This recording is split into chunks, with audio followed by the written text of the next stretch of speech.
చార్ధామ్ యాత్ర మొదటి రోజు చార్ధామ్ యాత్ర ప్రారంభించాలంటే ఫస్ట్ రావాల్సింది హరిద్వార్. అయితే మీద విపరీతమైన రష్ ఉండడం వల్ల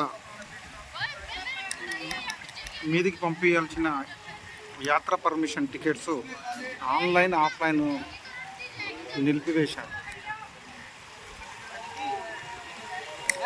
దానివలన మేము ఈ గంగా ఘాట్లో కూర్చొని రిలాక్స్ అవుతున్నాం.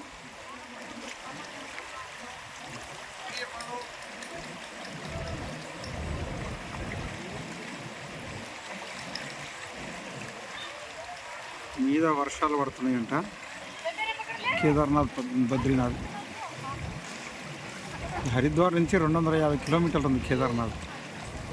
అక్కడ విపరీతమైన వర్షాలు పడుతుంది. మేము పొద్దున్న వచ్చినప్పుడు ఈ 3 మెట్లు ఖాళీ ఉండే కనిపిస్తుండే. ఇప్పుడు 2 మెట్లకు టచ్ అయింది.